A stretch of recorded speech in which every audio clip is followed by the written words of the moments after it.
أعوذ بالله من الشيطان الرجيم بسم الله الرحمن الرحيم وأنذرهم يوم الآزفة إذ القلوب لدى الحناجر كاظمين ما للظالمين من حميم ولا شفيع يطاع يعلم خائنة الأعين وما تخفي الصدور والله يقضي بالحق والذين يدعون من دونه لا يقضون بشيء إن الله هو السميع البصير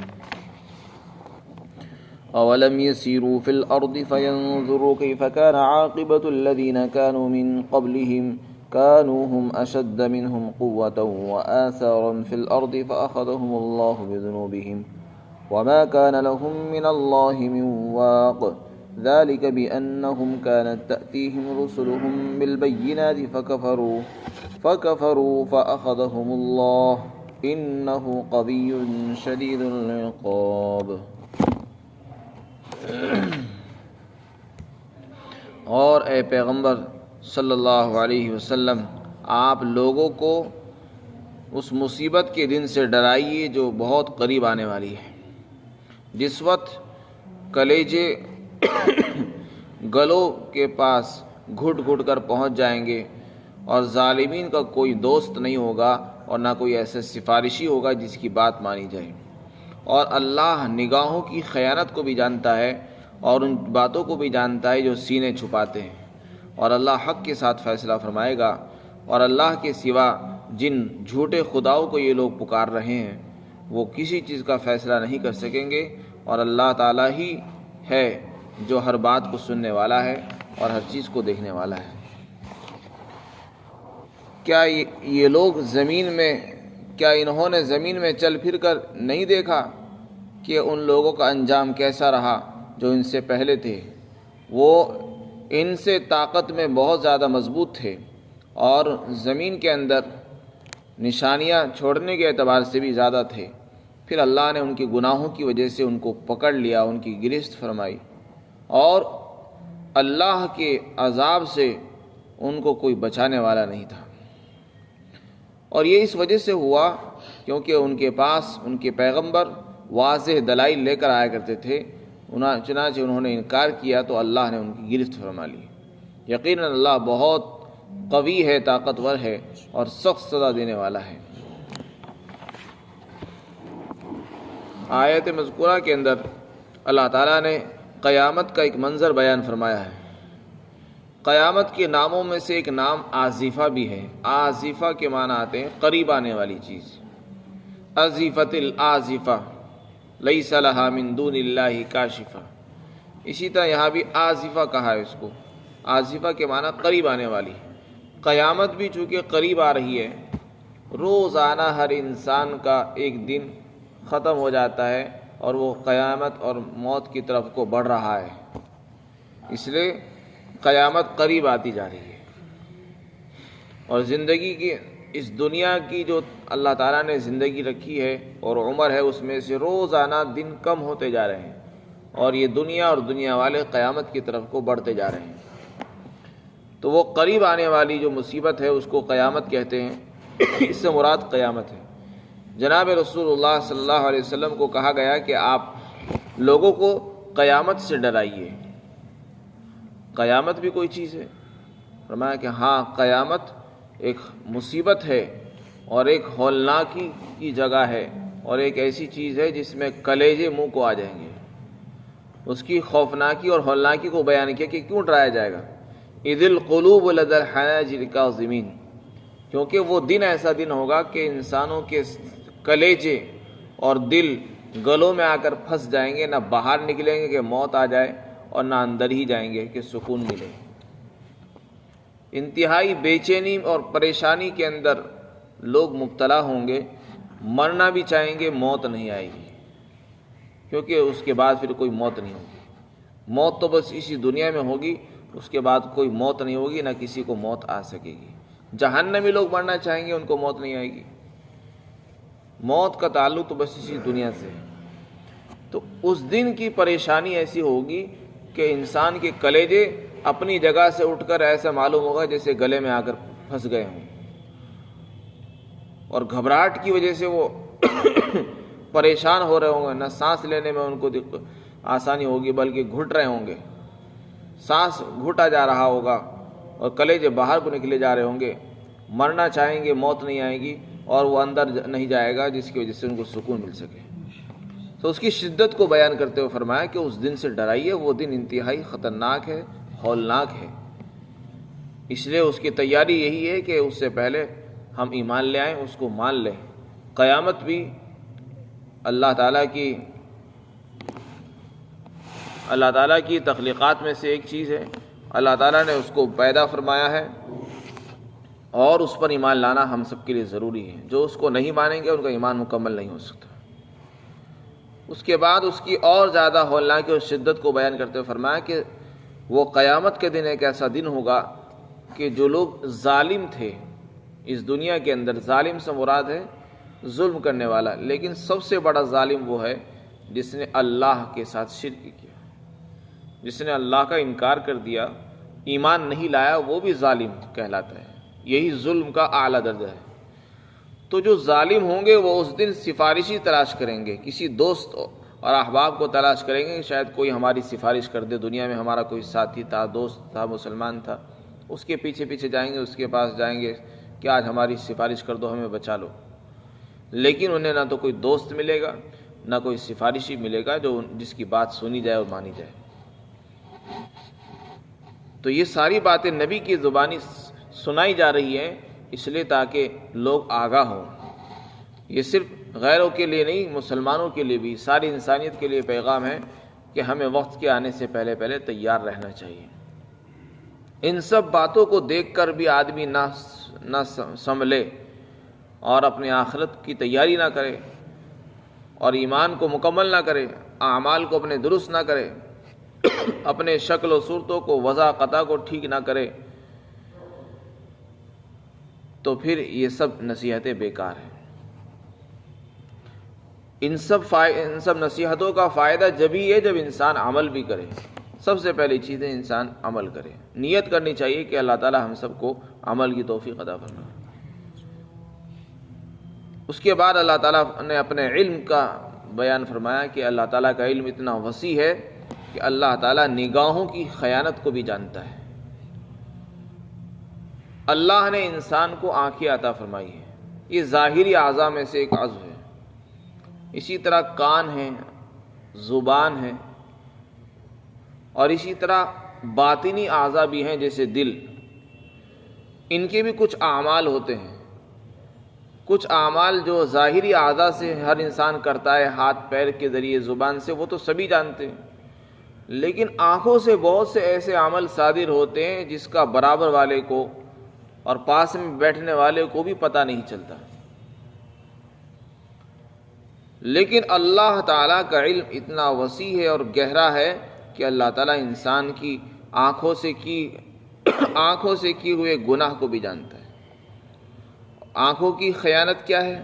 آنکھوں کی خیانت یہ ہے کہ اللہ نے آنکھ بنائی اور آنکھ کا حکم یہ ہے کہ اس کو جھکا کر رکھا جائے۔ وَقُلْ لِلْمُؤْمِنِينَ يَغُضُّوا مِنْ أَبْصَارِهِمْ، ایمان والوں مردوں سے کہہ دو کہ وہ اپنی نگاہیں پست رکھیں، نظروں کو، نگاہوں کو اٹھا کر نہ چلے۔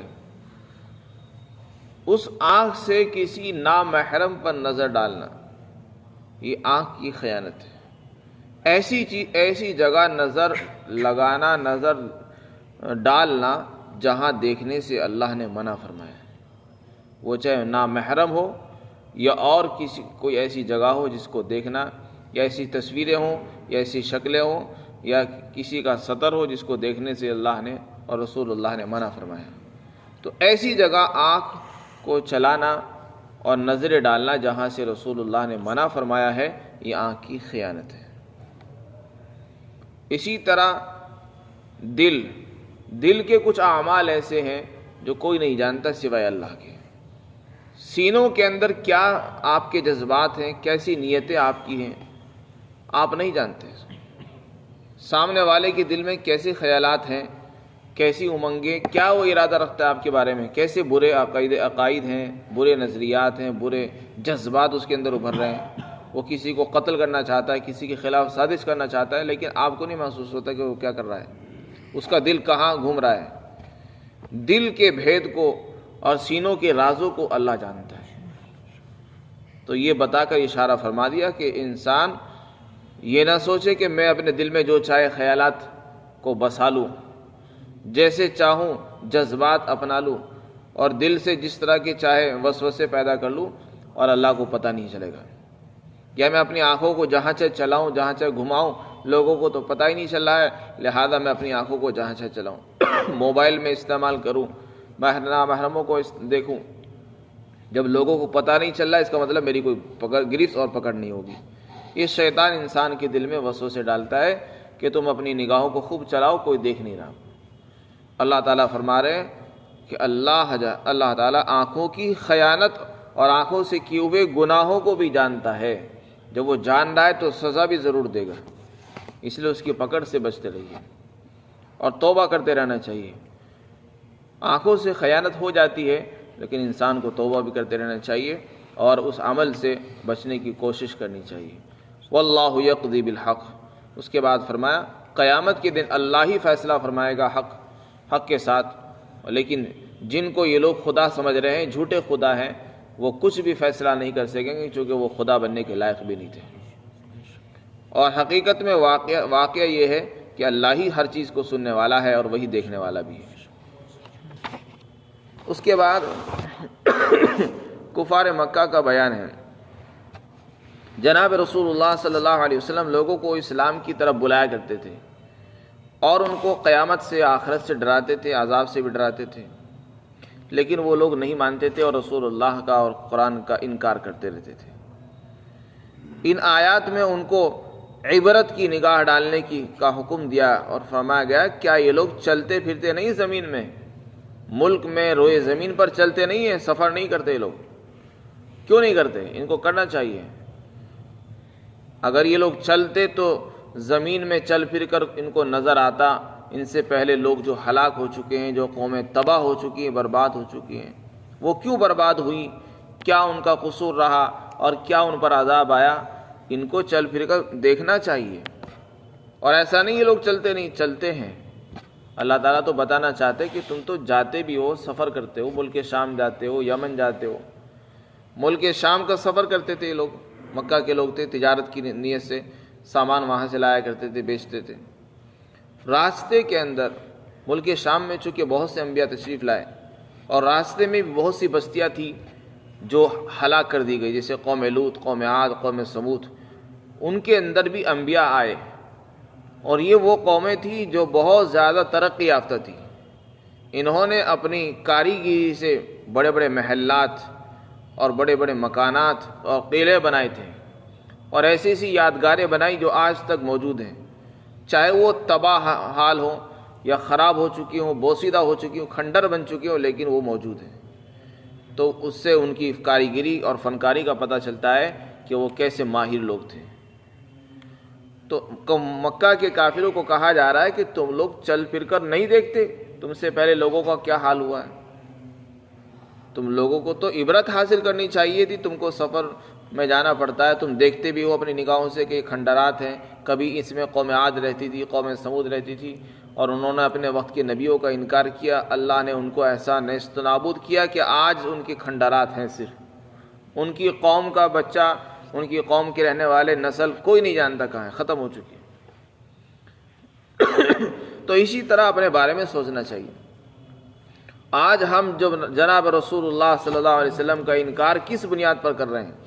اگر ہم انکار کر رہے ہیں تو ہمارا بھی نام و نشان اسی طرح مٹایا جا سکتا ہے جیسے کہ یہ قومیں مٹ چکی ہیں۔ لہذا اپنے بارے میں خیر منانی چاہیے۔ تو ان کو نصیحت کی جا رہی ہے، فرمایا جا رہا ہے کہ وہ تو تم سے زیادہ طاقتور تھے، طاقت میں تم سے زیادہ مضبوط، اور زمین کے اندر اپنے نشانات اور آثار کو چھوڑنے میں تم سے زیادہ تھے۔ یعنی انہوں نے جو نمونے اور اپنی کاریگری اور فنکاری کے جو آثار اور نشانات چھوڑے ہیں وہ تم سے کئی گنا زیادہ ہیں، وہ طاقت میں بھی تم سے کئی گنا زیادہ تھے۔ اللہ نے قرآن میں فرمایا کہ تم کو ان کا 10واں اور 1000واں حصہ بھی نہیں ملا ہے جتنی طاقت ان کو حاصل تھی۔ طاقت میں، افراد میں، مال میں وہ تم سے بہت زیادہ آگے تھے، لیکن جب اللہ کی طرف سے کوڑا برستا ہے تو پھر وہ کسی کو نہیں چھوڑتا ہے، چاہے وہ کتنا ہی طاقتور ہو۔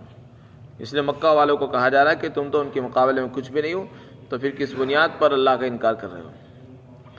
لیکن جب انہوں نے بھی اللہ کا مقابلہ کیا تو ہم نے ان کی ایسی گرفت فرمائی کہ ان کو کوئی بچانے والا بھی نہیں تھا۔